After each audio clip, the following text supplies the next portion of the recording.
Bueno, soy buenas tardes ya. Esta es la clase de Física 481, Termodinámica y Mecánica Estadística 1, que se imparte en el Departamento de Física de la Materia Condensada de la Universidad Nacional, de la Facultad de Ciencias de la Universidad Nacional Autónoma de Honduras. Yo soy el profesor Alejandro Galo Roldán.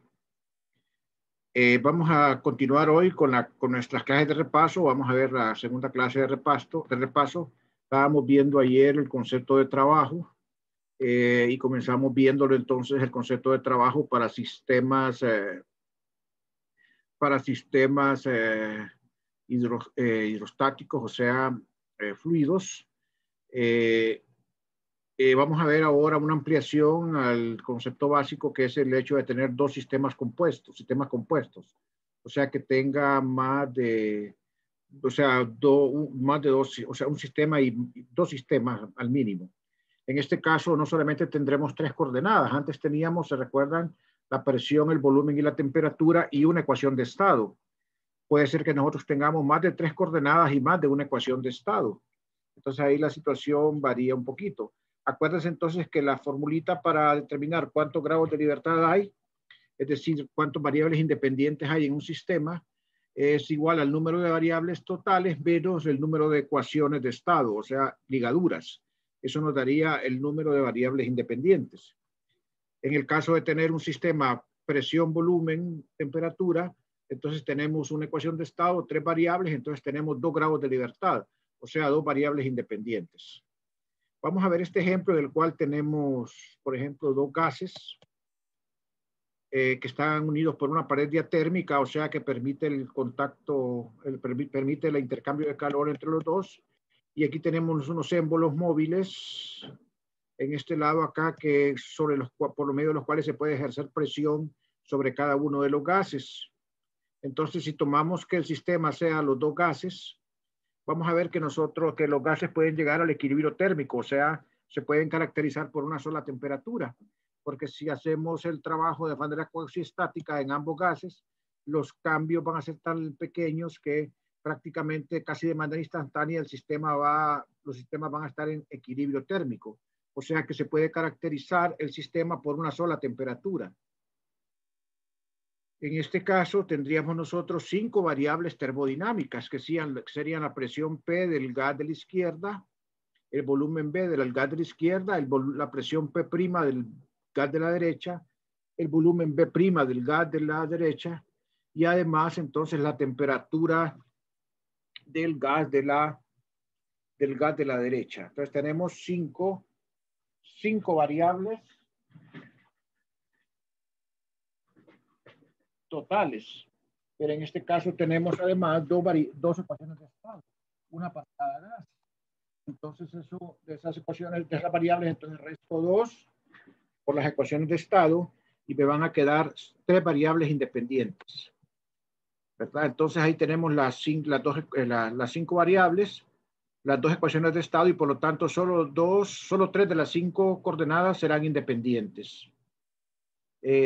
Normalmente, pues bueno, el trabajo en este caso se escribe como las combinaciones de las dos partes, ¿verdad? Menos P de B, menos P' de B' para el gas de la derecha y para el gas de la izquierda. Ok, ese es un ejemplo.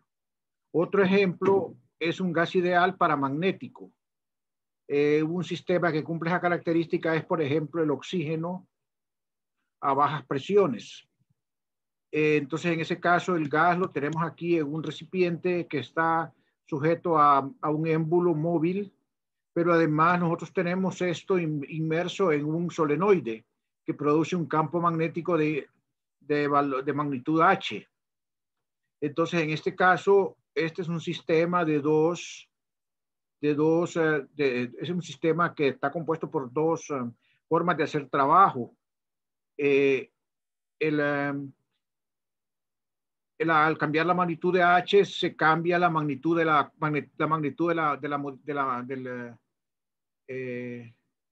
se modifica o sea, el H se puede modificar cambiando la la corriente por el solenoide. Y eso cambiaría entonces también la magnetización del gas. La presión P y el volumen B del oxígeno pueden variarse mediante el sistema cilindro-pistón. El gas se mantiene a una temperatura teta. Vamos a llamarle teta a la temperatura T. Miren, la temperatura teta y la temperatura T, el libro de Szymanski usa teta en este nivel. En algún momento la temperatura teta es la temperatura absoluta, porque en el límite, cuando el gas ideal se acerca a cero, la temperatura termodinámica se convierte en la temperatura absoluta Kelvin. Entonces vamos a usar teta como la misma T que utiliza Szymanski. Entonces tenemos en este caso dos fuentes de trabajo. Una fuente de trabajo es propiamente el pistón que puede desplazarse y puede comprimir o permitir que el gas expanda. Y también tenemos el campo magnético que al aumentar su intensidad aumenta la magnetización y al disminuir su intensidad disminuye la magnetización. En este caso tenemos 5 variables que son la presión, el volumen, el campo magnético y la magnetización, y la variable teta, que es la temperatura. Miren cómo es interesante esto, ¿verdad? Como les digo yo, la termodinámica no solamente es fluidos, gases y líquidos. La termodinámica también son imanes, también son dieléctricos, también son sistemas elásticos, también son sistemas de tensión superficial, etcétera, etcétera, etcétera. También un sistema químico en reacción es termodinámica. Entonces, como pueden ver, la termodinámica engloba todos los fenómenos observables, ¿verdad? Todos los fenómenos observables que se pueden describir por pocas variables, ¿verdad? Entonces, la termodinámica como que es la reina de la parte experimental, la que nos rige si los modelos moleculares, ya sea cuánticos o clásicos, son válidos. En este caso, de este sistema, tenemos dos ecuaciones de estado. Una es la ecuación característica del gas ideal, que es la que estoy marcando aquí con la manito, y la otra es la ecuación de Curie, que dice que la magnetización entre el campo magnético es igual a una constante entre teta. Esa es la ecuación de Curie, conocida, ¿verdad?, como la ecuación de estado que rige los procesos de magnetización en un material magnético. En este caso, el proceso infinitesimal tiene para un proceso infinitesimal el trabajo tiene dos términos. Uno que sería el menos P de B y el otro que sería el más mu sub 0 H de M, que se debe al trabajo magnético. Este signo menos que lleva el P de B es porque debido a que la presión y el volumen son inversos. Un aumento de presión tiende a disminuir el volumen y viceversa. En cambio, acá en estos otros tipos de trabajo, como el trabajo magnético, un aumento de la intensidad del campo produce un aumento en la magnetización y una disminución en el campo produce una disminución en la magnetización. O sea que son del mismo signo los cambios. Entonces, por esa razón, en los trabajos que no sean el trabajo PdB llevan un signo más en la fórmula. En este sistema, como acuérdense que son 3 variables independientes nada más, las coordenadas independientes más convenientes son la coordenada teta, la coordenada B y la coordenada M. La coordenada teta, que es temperatura, pues es una variable intensiva, y la coordenada B, que es el volumen y la magnetización, son variables extensivas. Les recuerdo un poquito qué es una variable intensiva y qué es una variable extensiva. Una variable intensiva es aquella que no depende de la magnitud, del volumen, del tamaño del sistema. Por ejemplo, variables extensivas son la temperatura, la presión, en este caso el campo magnético. En cambio, las variables extensivas son las que sí dependen del tamaño del sistema. Variables extensivas son, por ejemplo, el volumen, la magnetización, la entropía, la energía interna, ¿verdad? Porque mientras más grande el sistema, pues hay más entropía, más energía interna, más volumen, ¿verdad? Y mayor magnetización porque hay más momentos dipolares. Entonces, esas cantidades son extensivas. Entonces, en este caso, lo más natural generalmente es describir en términos de esas 3 variables. Vamos a ver pronto, ¿verdad?, que uno puede cambiar de descripción, puede cambiar de una descripción a otra el sistema mediante lo que se llaman las transformaciones de Legendre. La termodinámica se basa mucho en eso y eso da lugar a una gran riqueza de funciones que se llaman potenciales termodinámicos que nos permiten tener flexibilidad de escoger el más adecuado para la situación experimental que nosotros queremos analizar. Muy bien. Entonces aquí vamos a ver una figura adjunta aquí, me sugiere. Vamos a ver, aquí tenemos precisamente ese solenoide. Miren, aquí tenemos nosotros la figura adjunta, donde tenemos, aquí tenemos un diagrama, donde escribimos, aquí lo tenemos en 3 dimensiones, ¿verdad? Por supuesto, uno siempre puede hacer una curva de nivel, ¿verdad? Para pasar de una descripción en 3 dimensiones a una descripción en 2 dimensiones. Aquí tenemos una curva MB teta. Entonces, ¿cuáles serían las trayectorias donde no se hace trabajo? Pues obviamente donde DDM y DDB son 0. Entonces, esas trayectorias serían líneas verticales, ¿verdad? En donde lo único que va variando es la temperatura. Ahí DDM y DDB es 0 y por lo tanto en esas líneas verticales no se hace trabajo. Cualquier otra trayectoria, el trabajo es diferente de 0. Porque hay variación de los dos o al menos variación de uno. Ok, si yo quiero trabajo en el cual solamente haya variación de la magnetización, me muevo entonces a lo largo de la línea hacia la derecha. Y si quiero trabajo solamente por variación de volumen, me muevo hacia adentro o hacia afuera. Ok. ¿Alguna pregunta?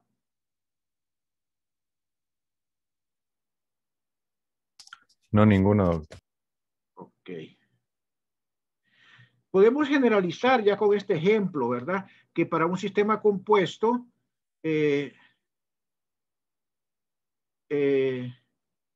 general de 5 coordenadas, ¿verdad? Pueden haber más coordenadas porque yo puedo tener más términos de trabajo. En general yo puedo tener aquí a la derecha una sumatoria de términos, pero en general yo puedo escribir siempre el trabajo como la forma y de x más y de prima d de x prima. Donde entonces las 5 coordenadas serían x prima, y prima, x, y teta. ¿Verdad? Este par de coordenadas y, por ejemplo, d de x, y prima, d de x se llaman conjugadas. Se llaman conjugadas. ¿De acuerdo? Se llaman conjugadas, al igual que en la descripción mecánica, el momentum y la posición eran conjugadas. La componente X con la componente PX de la posición se llaman conjugadas. Igual acá, también se llaman conjugadas estas dos, este producto, son variables conjugadas. Eso tiene que ver porque también en el caso de la mecánica clásica, cuando paso de una descripción a otra, lo hago mediante una transformación de Legendre. Para este sistema, por ejemplo, entonces las coordenadas más convenientes serían la coordenada teta, la coordenada x y la coordenada x y la coordenada x prima. La coordenada x y la coordenada x prima serían las más convenientes. Esta y no es coordenada, es una y de, no es la coordenada y, sino que es una y de teta, x y x prima. Repito nuevamente, ustedes pueden tener una sumatoria acá en general de y de xy, porque pueden tener la cantidad de términos que quieran para el trabajo. Pueden haber sistemas compuestos con más términos, con los términos que ustedes quieran, según sea la naturaleza de las interacciones que tenga el sistema con el entorno. Puede haber interacciones nada más por presión, volumen, puede haber interacciones magnéticas, puede haber interacciones eléctricas, etc. Solo recuerden, ¿verdad? Que para cada par de coordenadas conjugadas que se introducen, aparece una ecuación de estado que relaciona ese par de coordenadas con la temperatura. Bueno, vamos a entrar a ver, a recordar el calor y la primera ley. El concepto de calor fue algo que se mantuvo en el plano filosófico por mucho tiempo. Primeramente se pensaba que el calor era algo parecido a la masa, que se podía mover y que podía fluir. No anda tan perdido en cierto modo, porque hay una forma de transmisión de calor que es por convección, que es a través de la transmisión de calor por el movimiento de un fluido. Pero exactamente de manera estricta, el calor no es un fluido, ¿verdad? Es decir, antes se llamaba calórico, como si fuera una sustancia que se transmitía, ¿verdad? Inclusive se gastó un montón de tiempo tratando de encontrar el calórico, ¿verdad? Hasta que un señor de apellido Rumford, conocido como el conde Rumford, descubrió de que el calórico no existía realmente. Y entonces ahora nosotros, a la luz de la teoría molecular, sabemos que el calor no es más que una forma de energía. El calor es una forma en que se transmite la energía interna, la energía térmica que tiene un cuerpo, que está a una temperatura dada que le puede transmitir a otro que está a una temperatura menor. Entonces el calor no es más que una forma de energía debido al movimiento caótico que tienen las moléculas debido a la temperatura, ¿verdad? Entonces el calor se transmite como si hay una diferencia de temperaturas entre un cuerpo y otro. Nuevamente, el calor no es una función de estado. El calor no es una diferencial. Ya vamos a entrar en eso en detalle. Es decir, nuevamente, otra frase prohibida es: un sistema tiene calor. Un sistema no tiene calor. Un sistema tiene energía interna que la puede transmitir a otro sistema por medio de calor. El calor no se tiene, se transmite. Por supuesto, a eso no podemos nosotros ir a alegar con un ayudante de un bus que nos abra la ventana porque tenemos calor. Y él nos dice: le voy a abrir la ventana porque ustedes tienen calor, y usted corregirlo y decirle: no, el calor no se tiene, se transmite. Pues bien, ganada tiene usted una regañada si hace eso. Porque, ¿verdad? Pues nos colocamos en el lenguaje correcto. Nosotros como físicos entendemos, ¿verdad? Ustedes me entienden a mí, que no se puede decir tiene calor, sino que se puede decir, si yo llevo un sistema del estado inicial al estado final, se transmite o se absorbe un calor Q, ¿ok? Porque el calor, al igual que el trabajo, no son funciones de estado. Son funciones de estado la presión, el volumen, la temperatura, el campo magnético, la intensidad magnética, lo que ustedes quieran. Pero el calor y el trabajo no. ¿Ok? Eso tiene que quedarles bien claro. Ok, hablamos de paredes adiabáticas, que son las que son impermeables al calor, o sea, que son aislantes al calor. Esas paredes no permiten el flujo de calor. Y hablamos de una pared diatérmica como la que es contraria, la cual sí permite la conducción de calor. Bueno, ¿cómo voy a introducir aquí la segunda ley? La voy a introducir sin mucho protocolo porque estamos en términos de un repaso.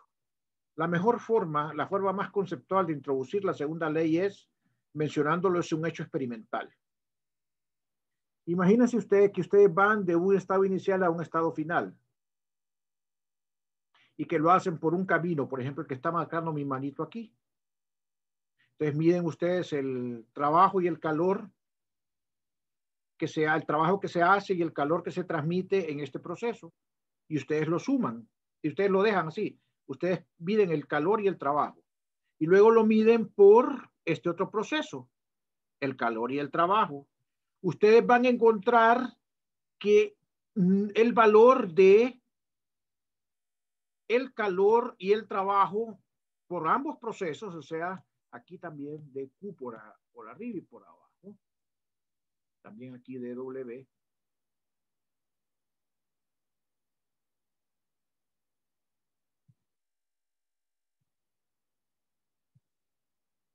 y también aquí de Q,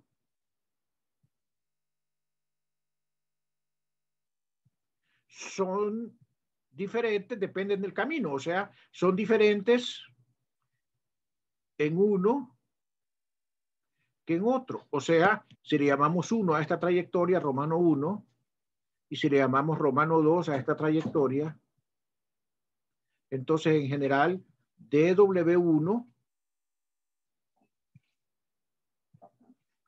es distinto de DW romano 2. ¿Quién me dice eso? El experimento. DQ1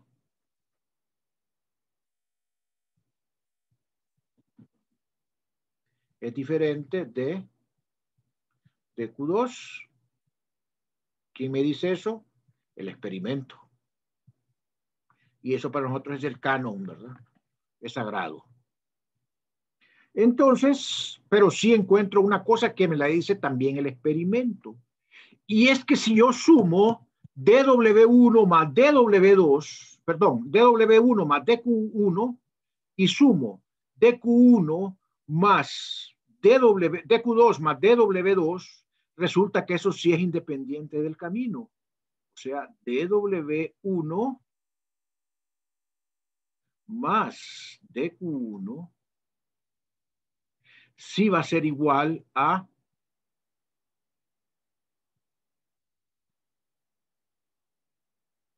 DW2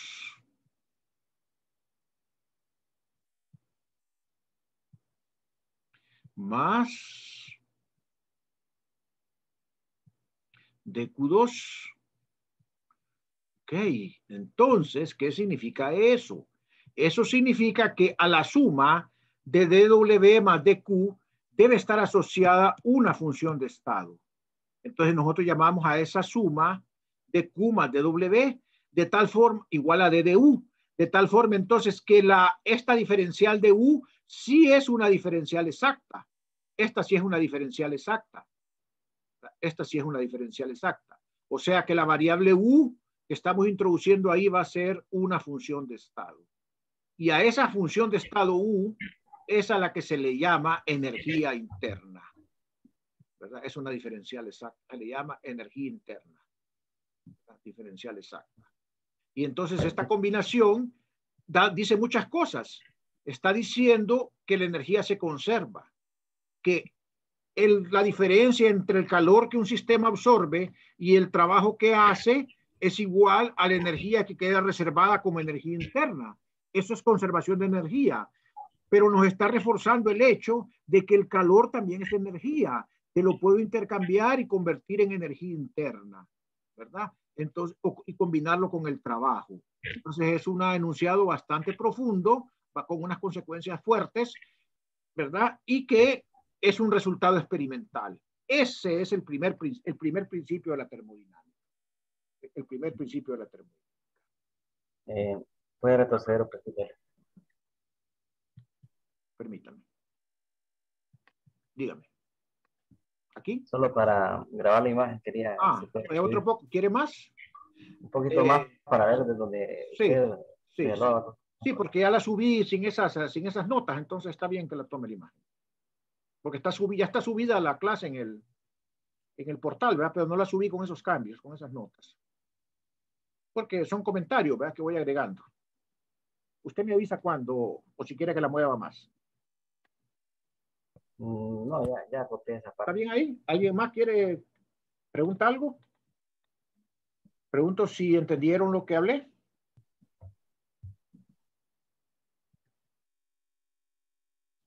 Bueno, entonces miren que es una forma bien conceptual de introducir la segunda ley, ¿verdad? Un hecho experimental que refleja que aunque el trabajo y el calor por aparte no son diferenciales exactas, o sea, no son funciones de estado, o sea, su valor depende del tipo de proceso que siga yo, o sea, no es lo mismo la cantidad de calor que yo genero cuando llevo un gas de un punto I a un punto F a presión constante, que como yo lo hago a volumen constante, igual lógicamente que el trabajo no es igual, entonces, pero la suma de las dos sí resulta igual.